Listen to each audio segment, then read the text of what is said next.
It was a monumental night in New Jersey when it all wrapped up as the New Jersey Devils took home 2 points and much more in their 6-2 victory over the Buffalo Sabres on Tuesday, April 11th. I'm James Burley for WFUV Sports. And in that game, the Devils not only had a dominant and controlled win over their opponents from Buffalo, but they also had so much more to boot with it. With that, they won their 51st game for just the second time in franchise history. That ties the franchise record for wins in a season.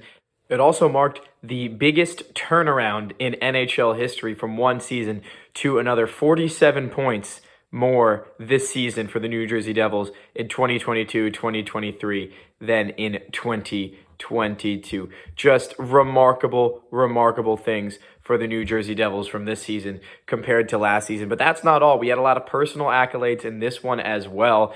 We've seen a lot of personal accolades now coming to fruition in the last few weeks at the Prudential Center, and we had some big ones today as Luke Hughes made his debut. That's Luke Hughes, Jack's younger brother, finished the season with Michigan as they lost to Quinnipiac in the Frozen Four. Michigan now had a great program. Luke Hughes a big part of that, including other Devils prospects, one of which is Seamus Casey, another defenseman. But Luke Hughes comes into the fold, gets his first ever NHL game. And in his first NHL game, his brother Jack Hughes breaks the New Jersey Devils record for points in a season, the franchise record previously held by Patrik Elias that he earned in the 2000-2001 season. He amassed 96 points. Jack Hughes scored his 97th on the empty net goal, the sixth goal this evening for New Jersey. A terrific accomplishment for the 21-year-old. It's hard to even believe that he's still just 21 years old when you see how much he has grown into a bona fide star.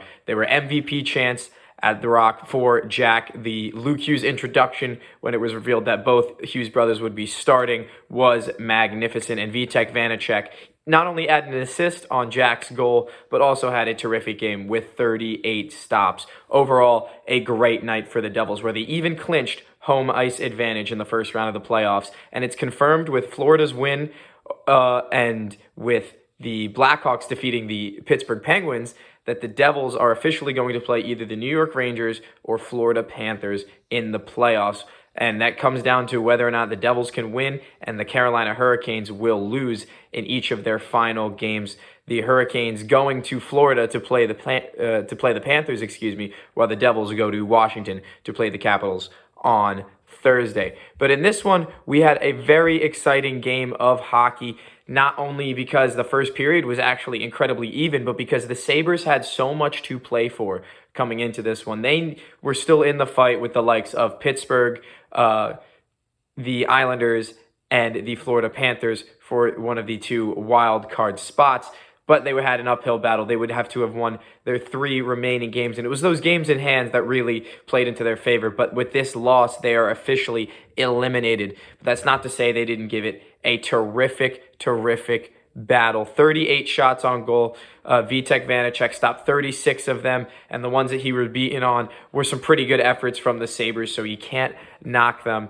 The Devils, though, fought back early on in that first period. And despite being outshot through many minutes of that first period, they actually drew first blood through Jesper Boqvist. It was a great shift from Nathan Bastian and Miles Wood, who were the bottom winger pairing. Since the Devils ran 7 defensemen, introducing Hughes to the lineup, they had 11 forwards, 3 centermen, and 4 winger pairings, the bottom pairing being Wood and Bastian. They were terrific tonight. Buffalo coming in on a back-to-back where they had to beat the New York Rangers and did in the shootout in the Garden last night. Devin Levi, the goaltender, would play in both nights back-to-back, and you could tell that the Sabres were playing on tired legs, how hard they were skating to stay alive this season. It really took a toll on them, and the grinding work of Wood and Bastian, those high-energy guys, are really useful in these types of moments, and they were terrific all night. Miles Wood earning one of the 3 stars, grabbing a couple points. He got an assist on Boqvist's goal where he threw it in front and it deflected off a defender's skate and into the back of the net, but it was great sustained pressure from New Jersey, and they deserved the score. Going into the second, the Devils out of the gates flying just a minute in. A great 3-on-2 chance for the first line. Tatar plays with Hischier, who drops it back to his Swiss teammate, Jonas Siegenthaler, whose one-time snapshot absolutely ripped the top shelf. Very rare that we see Jonas Siegenthaler score a goal of such a caliber, his 4th of the year. But Buffalo would not go quietly as Jeff Skinner brought one back after a sloppy mistake from Nico Hischier in the neutral zone, coughing up the puck on top of the blue line.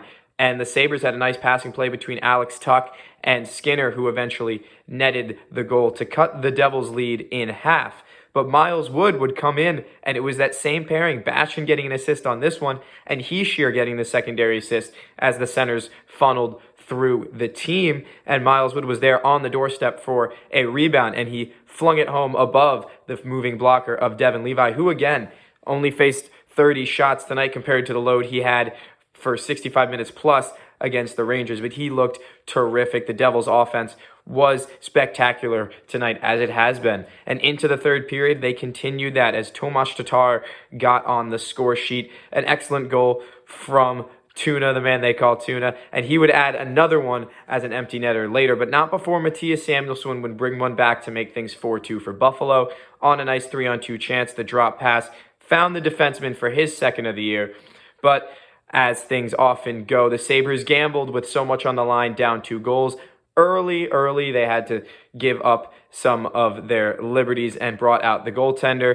Tomas Tatar netted one, and then Jack Hughes netted another for his 43rd goal and 97th point. That's right, the record-breaking point on the year. We got to hear from Jack Hughes after the game, talking about not only what was it like to play in his brother's NHL debut, but what it was like to break the record. Take a listen. I didn't think it'd come from an empty net, so we had a lot of good looks tonight, but, I'm really excited that it happened in front of the home crowd, and, with one game left, it's not much time, but you put it behind you now, and, but I'm really excited, just it's for me, but it's also for the team, we play with so many great players, and, the boys are really excited for me, but it just shows how much team success we've had this year, so it's great for myself, it's great for the team, and it's really good for the fans. I know they're pretty pumped for me. Obviously, you saw it coming, but when it really happens, he's got the solo lap, and fans are going pretty crazy. I think he had a louder one than I did when they're like, Luke Hughes is starting. I was like, see where I rank, but man, I'm so proud of him.